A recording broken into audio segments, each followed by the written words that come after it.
Sore dan salam sejahtera untuk kita sekalian. Hari ini Minggu tanggal 26 bulan Januari tahun 2025 di Gereja Gloria, kami yang bertugas pada hari ini Penetua dan Diaken Pelayanan Lingkungan 4 Majelis Jemaat IKE Kalawa Kuala Kapuas. Liturgi yang kita gunakan pada hari ini yaitu bentuk keempat dan nyanyian yang dipakai dari Kidung Jemaat, PKC, NKB dan lagu Kidung Pujian. Pendeta yang akan melayani firman Tuhan untuk kita pada hari ini yaitu Pendeta Nobrianti Iakar STH. Pemain musik Bapak Immanuel, pemandu lagu Ibu Ambon, Ibu Pera dan Ibu Lucia. Tim multimedia Axel, operator sound system Austin Morgan. Demikian warta jemaat untuk kita pada hari ini. Yakinlah bahwa semua pelayanan yang diberikan dan segenap keluarga dan rumah tangga kita selalu mendapat berkat oleh Tuhan kita Yesus Kristus.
Kasih karunia dan damai sejahtera dari Allah Bapa kita dan dari Tuhan Yesus Kristus menyertai kamu.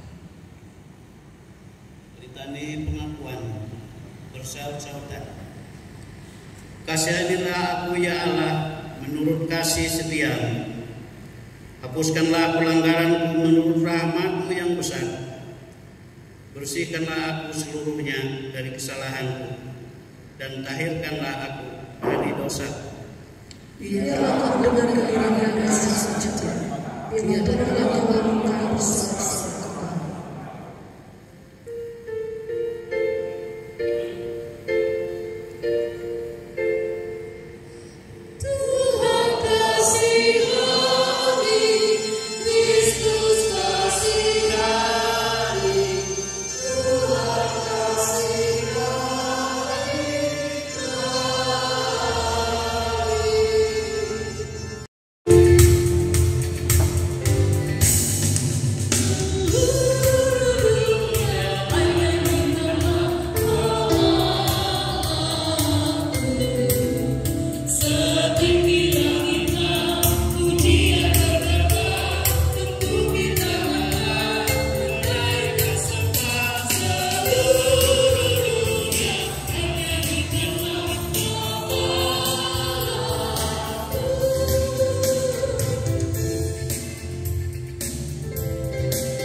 hari ini terambil dari kitab Nehemia pasal 8 ayat 1 sampai ayat yang ke-10,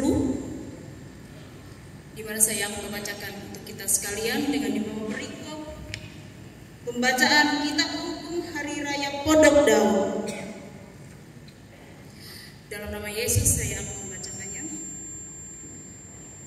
Ketika tiba bulan yang ke-7, sedang orang Israel telah menetap di kota-kotanya, maka serentak berkumpullah seluruh rakyat di halaman di depan pintu gerbang air.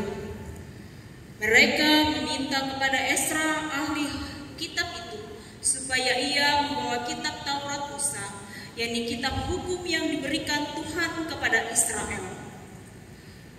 Pada hari pertama bulan yang ke-7 itu, Imam Esra membawa kitab Taurat itu ke hadapan jemaah, yakni baik laki-laki maupun perempuan, dan setiap orang yang dapat mendengar dan mengerti. Ia membacakan beberapa bagian daripada kitab itu di halaman di depan pintu gerbang air dari pagi sampai tengah hari di hadapan laki-laki dan perempuan dan semua orang yang dapat mengerti. Dengan penuh perhatian seluruh umat mendengarkan pembacaan kitab Taurat itu. Esra, ahli kitab itu, berdiri di atas mimbar kayu yang dibuat untuk peristiwa itu. Misael, Malkia, Hasbadana, Zakaria, dan Mesulam. Esra membuka kitab itu di depan mata seluruh umat, karena ia berdiri lebih tinggi dari semua orang itu. Pada waktu ia membuka kitab itu, semua orang bangkit berdiri. Lalu Esra memuji Tuhan, Allah yang Maha Besar, dan semua orang menyambut dengan amin, amin, sambil mengangkat tangan. Kemudian mereka berlutut dan sujud menyembah kepada Tuhan dengan muka sampai ke tanah. Juga Yesua, Bani, Serepia, Yamin, Akub, Sabetai, Hodia, Maesea, Kelita, Azaria, Yosabat, Hanan, Pelaya, yang adalah orang-orang Lewi, mengajarkan Taurat itu kepada orang-orang itu, sementara orang-orang itu berdiri di tempatnya. Bagian-bagian daripada kitab itu, yakni Taurat Allah, dibacakan dengan jelas, dengan diberi keterangan-keterangan, sehingga pembacaan dimengerti. Lalu Nehemia, yakni kepala daerah itu, dan Imam Esra, ahli kitab itu, dan orang-orang Lewi yang mengajar orang-orang itu, berkata kepada mereka semua, "Hari ini adalah kudus bagi Tuhan Allah. Jangan kamu berduka cita dan menangis." Karena semua orang itu menangis ketika mendengar kalimat-kalimat Taurat itu. Demikian pembacaan Alkitab kita. Firman-Mu itu pelita bagi kakiku dan terang bagi jalanku. Mazmur 119 ayat yang ke-105.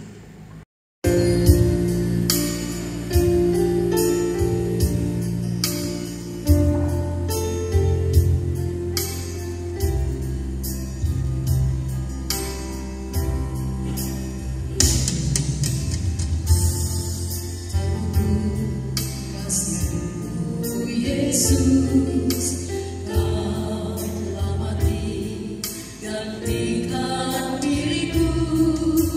Kau curahkan darah-Mu untuk tebus dosaku.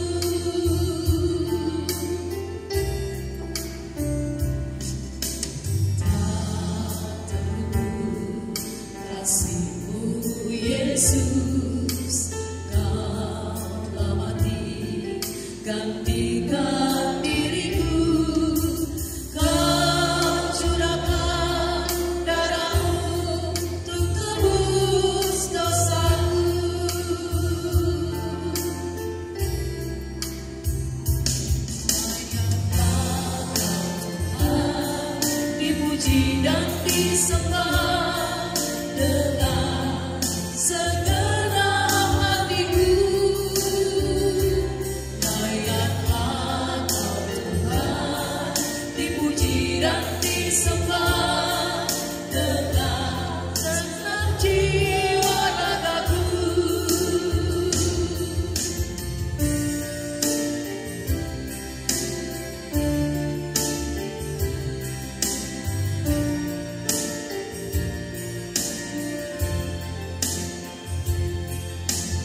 Mari kita bersatu di dalam doa kita berdoa.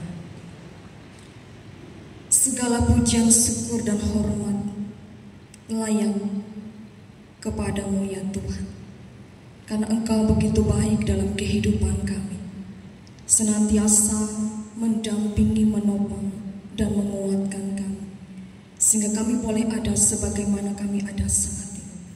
Kini Tuhan, kami menyiapkan diri, hati, pikiran dan pendengaran kami untuk sabda firman-Mu yang segera kami dengarkan. Urapilah hamba-Mu dengan kuasa Roh Kudus-Mu, demikian pula jemaat-Mu yang akan mendengarkan, sehingga bersama-sama kami diarahkan untuk memahami firman Tuhan, terlebih boleh memberlakukan dalam kehidupan kami hari tiap hari. Terima kasih Bapa, kami telah berdoa dan mengucap syukur. Amin. Pada usia 19 bulan, Helen didiagnosis mengalami penyakit yang mengakibatkan dia kehilangan pendengaran dan penglihatan secara permanen. Hal ini membuatnya menjadi buta, tuli, dan tidak mampu berbicara. Namun, dengan bantuan guru khususnya, Anne Sullivan, Helen belajar komunikasi melalui sentuhan dan meraba objek. Sullivan membantu Helen memahami bahasa, membaca, menulis, dan memperluas wawasan dunianya. Helen menempuh pendidikan di Radcliffe College bersama Sullivan. Dia adalah orang tunarungu dan tunanetra pertama yang lulus dari universitas itu. Helen kemudian melanjutkan perjalanan hidupnya sebagai penulis, pembicara, dan aktivis hak disabilitas. Dia menulis banyak buku, dan salah satu bukunya yang terkenal berjudul The Story of My Life. Pada tahun 1923, Helen menjadi juru bicara bagi American Foundation for the Blind. Helen menjadi sosok inspiratif bagi jutaan orang di seluruh dunia. Dia membuktikan bahwa dengan tekad, kerja keras, dan dorongan, seseorang bisa mengatasi segala rintangan dalam hidupnya. Ya, demikian Bapak Ibu, sebuah video yang memperlihatkan perjuangan kerja keras dari seorang yang buta dan tuli. Saya mengajak kita, mohon izin Bapak Ibu untuk sejenak menutup mata kita. Mohon izin, boleh menutup mata sebentar. Selesai. Apa yang Bapak Ibu rasakan ketika menutup mata tadi? Gelap. Ini hanya beberapa detik ya, 2 atau 3 detik. Coba Bapak Ibu bayangkan jika kegelapan itu kita rasakan di sepanjang kehidupan kita. Apa yang terjadi? Jadi sangatlah wajar jika orang yang buta merasa putus asa, karena tidak ada pemandangan, tidak ada hal yang dapat dilihat dibandingkan kita yang dapat melihat. Ini berlaku untuk orang yang buta, tetapi di video tadi orang ini buta dan tuli. Jadi untuk membayangkan situasi kehampaan, ketiadaan itu tidaklah mudah, Bapak Ibu. Seorang anak dari ayah yang bernama Yusuf dan ibu yang bernama Maria. Yesus adalah orang yang tidak berpendidikan.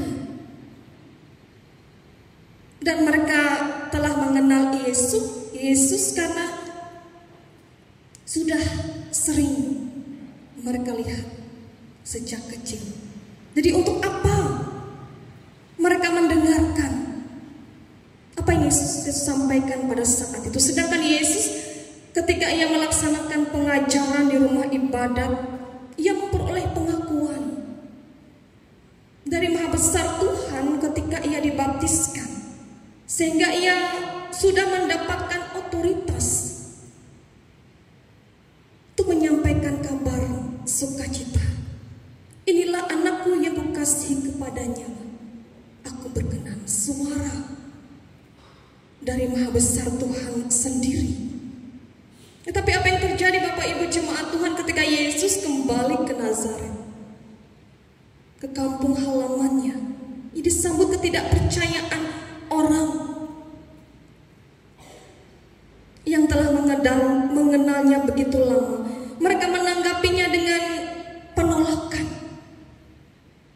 Ia hanya anak dari orang biasa. Sehingga Yesus menanggapi penolakan tersebut dengan mengutip contoh dari sejarah Israel, di mana para nabi juga menghadapi ketidakpercayaan orang-orang sebangsanya. Sehingga mujizat Tuhan, kebaikan, anugerah dan kemurahan Tuhan diarahkan kepada orang di luar Israel. Canda di Sarfat dan Naaman orang Syria. Mereka meyakini, mereka percaya untuk anugerah dan mujizat Tuhan.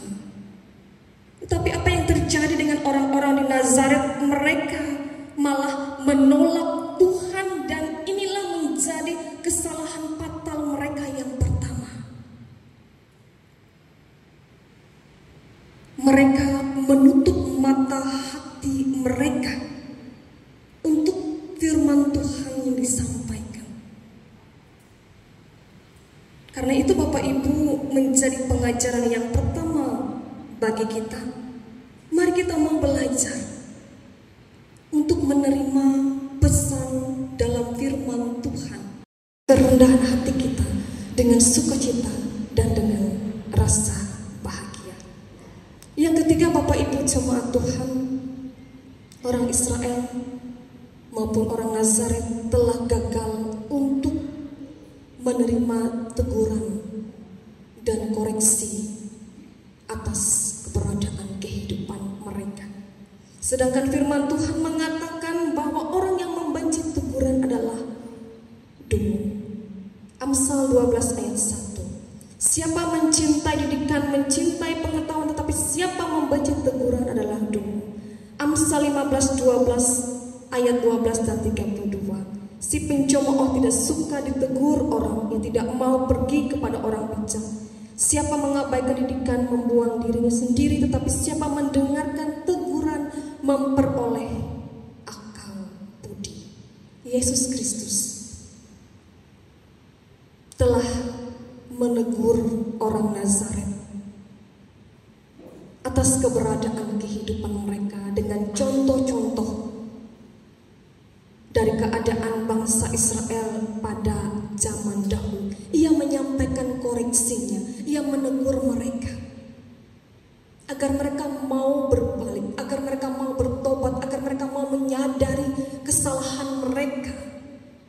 Tapi apa yang terjadi Bapak Ibu? Mereka marah, mereka tidak terima ditegur Tuhan. Mereka tidak menerima koreksi dari Tuhan yang ingin kehidupan mereka lebih baik. Bapak Ibu jemaat Tuhan, kadang-kadang dalam keberadaan kehidupan kita masing-masing, mungkin ada juga di antara kita yang tidak terima ditegur orang lain. Apalagi kalau menegurnya itu di tengah orang banyak. Siapa yang mau ditegur di tengah orang banyak? Karena akan lebih baik kalau kita menegur seseorang, mengkritik seseorang, mengkoreksi seseorang itu adalah empat mata saja. Kalau kita menegur orang itu di tengah orang banyak, tentu itu akan mempermalukan orang itu. Dan bukannya teguran kita diterima, malah kita akan dimusuhi. Dan bahkan Bapak Ibu jemaat Tuhan, saya pernah mendengar seseorang yang mengatakan bahwa ia sama sekali tidak mau ditegur. Entah baik ataupun tidak baik, apa yang ia lakukan. Begitu keras hatinya untuk tidak menerima ditegur, dikoreksi, bahkan dikritik orang lain. Ia merasa bahwa apa yang dilakukan itu sudah benar. Tidak peduli dengan pandangan dari orang lain. Tidak peduli dengan apa yang dirasakan orang lain. Itu pun yang terjadi dengan orang Nazaret ketika Tuhan menyampaikan teguran bagi mereka. Akan berkenan dan akan diberkati oleh Tuhan. Firman Tuhan memberkati kita. Amin. Bersama kita akan mendengarkan pujian dari Bapak Ibu Penatua Diakon Lingkungan Pelayanan 4 Jemaat GKI Kelawang. Disilahkan.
Saya mengadakan doa syafaat. Mari kita berdoa. Kami datang kepadamu ya Tuhan dalam ucapan syukur kami untuk segala kebaikan, kemurahan, berkat, dan anugerah Tuhan. Engkau yang senantiasa kami andalkan dan kami percaya dalam tiap musim kehidupan yang kami alami. Kami kuat dan tegar menjalani keberadaan kehidupan kami sampai hari ini semata karena anugerah Tuhan saja. Kami telah mendengarkan firman Tuhan. Untuk itu tolonglah kami hidup sebagai pelaku firman Tuhan. Mari Tuhan tuntunlah kami untuk lebih peka mendengarkan suara Tuhan. Tolonglah kami menyediakan waktu kami untuk memahami apa yang Tuhan kehendaki dalam firman-Mu dan seraya bersedia dengan sukacita melaksanakan firman Tuhan. Dan sejahtera, kuatkanlah iman dan percaya kami, jauhkan kami dari berbagai hal yang jahat, dan cukupkanlah kami dalam segala berkat terbaik Tuhan dalam kehidupan kami masing-masing. Dan seraya mampukanlah kami untuk terus melakukan Tuhan dalam tiap langkah kehidupan kami. Ada banyak peristiwa maupun kejadian yang harus kami hadapi, yang kadang tidak sesuai dengan harapan kami. Kuatkanlah kami Tuhan, dan kami mampu menghadapinya bersama dengan pertolongan Tuhan yang senantiasa mengiringi kehidupan kami. Anak kami seturut dengan kehendak Tuhan. Sebagai pasangan suami istri, maka jadikanlah kami pasangan hidup yang saling mencintai, saling melengkapi, saling menolong, saling mendoakan satu dengan yang lain. Bagi tiap pasangan suami istri yang mendambakan hadirnya buah hati, Tuhan yang Maha mendengar tiap seru dan pinta mereka, dan kami yakin Tuhan akan menjawab mereka tepat pada waktunya dengan hadirnya buah hati dalam keluarga. Anugerahkanlah kekuatan kesehatan bagi kami ya Bapa untuk menjalani tiap hari kehidupan kami, sehingga setiap usaha pekerjaan, tugas tanggung jawab, apapun segenap hati kami, seraya Tuhan mencurahkan berkat bagi kami. Berkati pula sawah, ladang, kebun, tanaman, dan ternak kami. Tuhan berikanlah pertolongan agar segalanya membawa berkat bagi kehidupan kami. Dalam tiap keberadaan kami Tuhan, ada tawa dan tangis, ada suka dan duka, ada sehat dan sakit, ada gagal dan berhasil, ada gumul dan juang, ada pahit dan manis, ada berkat dan ujian. Namun kiranya Tuhan kami diberikan kekuatan dan pengharapan untuk menjalani keberadaan kehidupan kami berdasarkan rancangan indah Tuhan atas kehidupan kami. Berkati anak-anak kami Tuhan, dimanapun mereka berada, dalam tubuh kembang mereka, dalam sekolah mereka, dalam perkuliahan mereka, dalam pekerjaan mereka, ataupun yang sedang mencari pekerjaan. Tuhan bimbing mereka untuk meraih harapan dan cita-cita dalam perlindungan dan kemurahan Tuhan. Allah yang campur tangan, memimpin, memelihara, menolong dan menopang mereka setiap kesempatan kehidupan mereka. Berkati kami sebagai pekerja-pekerja Tuhan di jemaat Kelawani, kami sebagai pendeta, kami sebagai pengetua diakon, pemain musik, pemandu lagu, tim multimedia, atau siapapun kami yang ambil bagian dalam pelayanan. Tuhan berikan talenta untuk kami, sehingga kami dimampukan melaksanakan tugas kami melayani dengan penuh ketulusan. Bagi jemaatmu yang sedang berbeban berat oleh begitu banyak persoalan tantangan kehidupan, Tuhan berikan kemudahan. Bagi mereka yang saat ini mengalami masalahku yang terpenjara, Tuhan kasihi mereka, tolong mereka, kuatkan mereka. Yang berduka dihiburkan, yang bersukacita dimampukan senantiasa bersyukur. Demikian pula kami mendoakan jemaatku dalam ulang tahun kelahiran maupun perkawinan mereka di sepanjang minggu ini. Sempurnakanlah sukacita mereka Tuhan. Berikan umur panjang, limpahan sukacita dan damai sejahtera. Dengan penuh hikmat dan bijaksana mereka memberikan pimpinan yang adil dan bertanggung jawab. Terima kasih Bapa di surga. Keberadaan kehidupan kami selanjutnya, hari-hari yang akan kami lewati, kami serahkan dalam tangan pengasihan Tuhan.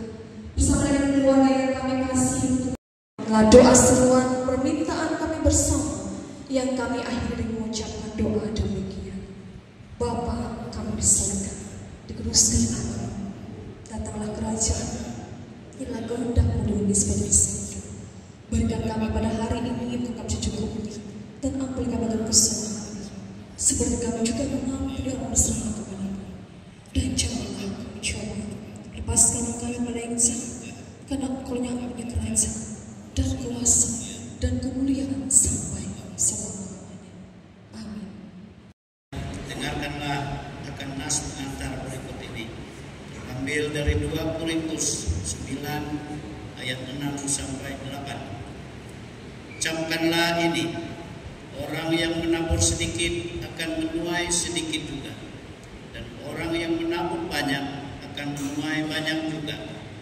Hendaklah masing-masing memberikan menurut kerelaan hatinya, jangan dengan sedih hati atau karena paksaan, sebab Allah mengasihi orang yang memberi dengan sukacita, dan Allah sanggup melimpahkan segala kasih karunia kepada kamu, supaya kamu senantiasa berkecukupan di dalam segala sesuatu, dan malah berlebihan di dalam berbagai kebajikan.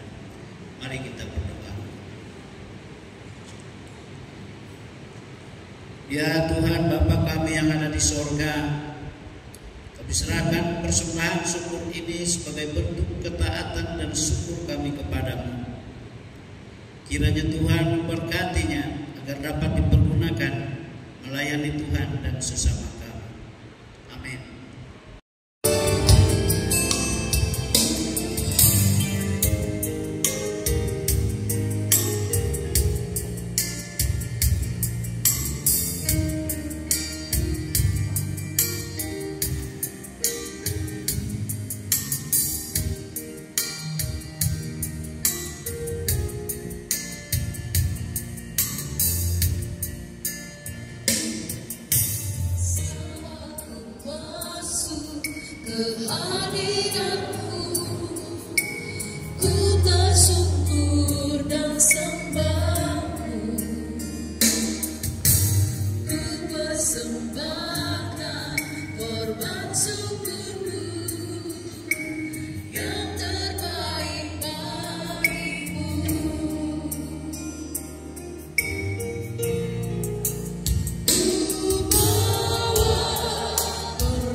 persembahkan korban syukurku yang terbaik bagimu.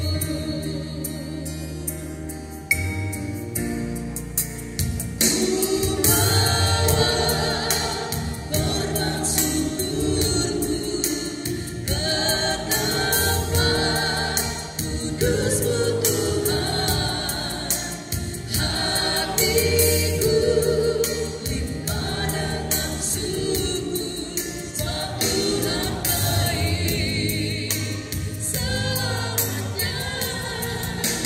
Ku bawa korban syukurku ke tempat kudus-Mu Tuhan, hatiku limpah dengan syukur, sebab Tuhan baik. Oh, sebab Tuhan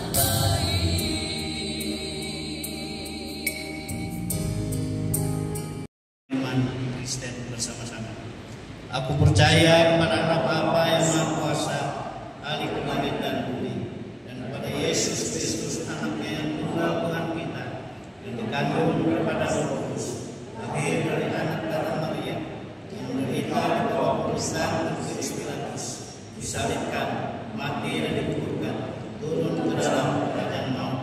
Pada hari yang ketiga bangkit pula dari antara orang mati, naik ke surga, duduk di sebelah kanan Allah Bapa yang Maha Kuasa, dan akan datang dari sana untuk menghakimi orang yang hidup dan yang mati.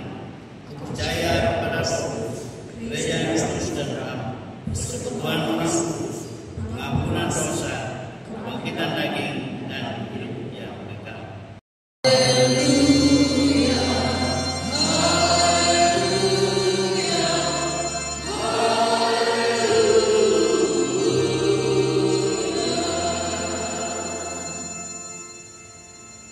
Marilah kita bekerja sebagaimana Yesus telah, dengan sejahtera, terima dan bawalah berkat Tuhan.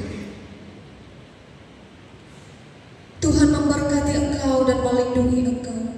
Tuhan menyinari engkau dengan wajahnya dan memberi engkau kasih karunia. Tuhan menghadapkan wajahnya kepadamu dan memberi engkau damai sejahtera.